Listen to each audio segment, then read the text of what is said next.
عليكم ورحمة الله وبركاته. جمعة طيبة عليكم إن شاء الله. النهاردة ولادي طلبوا مني أكلة هم بيحبوها جدا وخفيفة وفي نفس الوقت مش مكلفة كتير.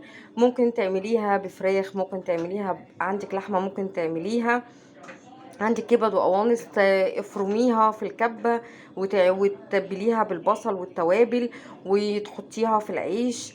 يعني هي أكلة حلوة جدا كلنا بنحبها. هو الحواوشي. فالنهارده ولادي قالوا لي احنا عايزين طعم مختلف فيها، قلت لهم حاضر. والنهارده كمان اهلي جايين لي، ربنا يخليهم ليا، وبرضه هم بيحبوا الحواوشي وطالبينه. فانا قلت خلاص ماشي، انا عندي لحمه مفرومه في الفريزر وهتبلها بالبصل، وهتبلها بالفلفل الالوان المشوي. ده هيديها طعم تحفه وهيديها طعم مختلف نهائي. فانا عملت ايه، جبت اللحمه المفرومه بتاعتي وحطيتها في صينيه زي ما انتوا شايفين كده، وشويت 2 فلفل رومي اخضر، و2 فلفل الوان احمر، و2 فلفل الوان اصفر، و3 بصلات شويتهم، وقرنين فلفل حامي. ده كله شويته في الفرن، ولعت الفرن وشويته وعليت الفرن عشان خاطر يبقى سهل في الشوي بتاعه. شويتهم بقى لونهم اسود كده، ريحتهم حلوة جدا.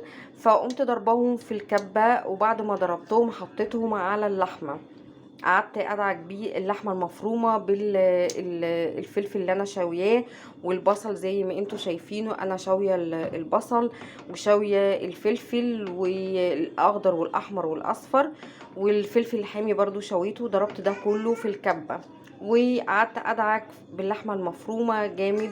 وزي ما انتوا شايفين كده ريحتها طبعا تحفه وريحتها حلوه جدا، وقلت لازم اوريها لكم. في ناس كتيرة قوي بتعمل الحواوشي بطريقة عادية، انا كنت من ضمن الناس دي. بعمل الحواوشي ببصل بس وتوابل، ما بعملش حاجة اكتر من كده، بس انا قلت اعمل لها حاجة مختلفة.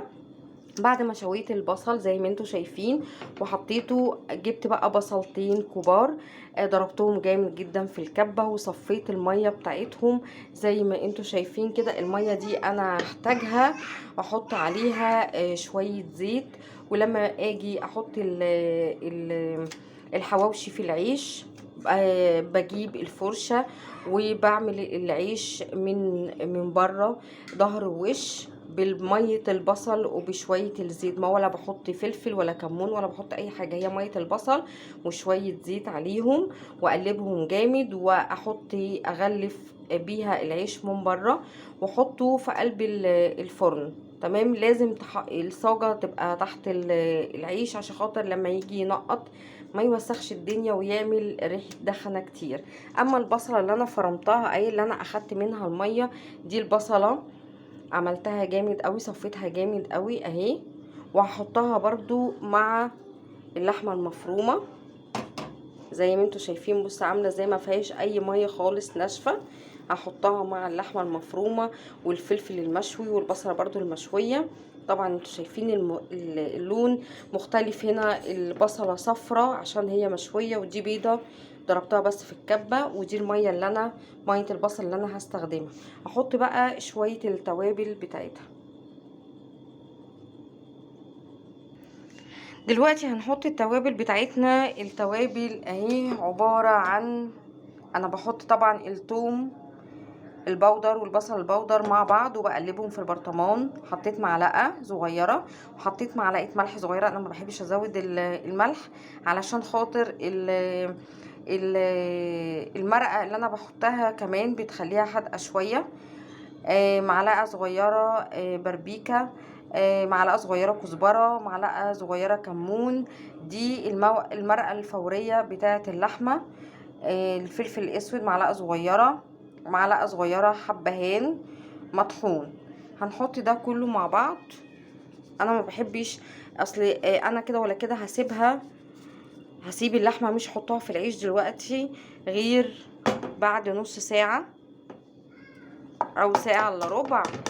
لو عايزه تحطيها ساعه بسيبها كده في قلب الصينيه واغطيها علشان اللحمه تشرب من الفلفل الالوان المشوي والبصل المشوي والتتبيله كلها. فما بحبش ازود ملح بعد ساعه، لما يعني اعمل كده بصباعي واشوف الطعم عامل ايه. دلوقتي دي التتبيله بتاعت الحواوشي. هنقلبها وهنغطيها دلوقتي ساعه. هنسيبها ساعة، انا مش مستعجلة عليها فانا هسيبها ساعة. لو انت مستعجلة هتسيبيها نص ساعة. هتقلبيها كويس جدا وتغطيها بصينية وتخليها على جنب في البوتاجاز. عايز تحطيها في التلاجة ممكن، عايز تحطيها في الفرن، بس اهم حاجة ما يكونش الفرن سخن. ودي طبعا البصل هنحط عليه مية البصل، هنحط عليه شوية الزيت. ما تنسوش لما تيجوا تعملوا الحواوشي البصل بالزيت دوت. هنغلب بيه العيش خارجيا من بره، هنرصه على الشبكة ونشغل عليه الفرن، وكل شويه نقلبه علشان خاطر العيش ما يبقاش ناشف قوي، يبقى طري، هيبقى طعمه لذيذ. وبعدين البصل لما تدهني بيه العيش من بره بيبقى طعمه حلو جدا جدا، بيختلف. والفلفل المشوي والبصل المشوي بيديله طعم مختلف. يا ريت تجربوها وتكتبوا لي في التعليقات، ويا ريت تعملوا لي تعليقات كتير جدا ولايكات كتير، وانا مستنيه ردكم. هي اكله بسيطه والنهارده الجمعه وعايزين حاجه خفيفه كده عشان خاطر الولاد، عشان لو هتعملي حلويات جنبها ولا حاجه. وان شاء الله هصور لكم الكنافه بالمانجا، حلوه جدا. والمانجا في السوق للتخزين. هنعمل المانجا، هي احنا بنجيب المانجا غاليه، فاحنا هنعملها في البيت بحاجات بسيطه جدا. خليكم معايا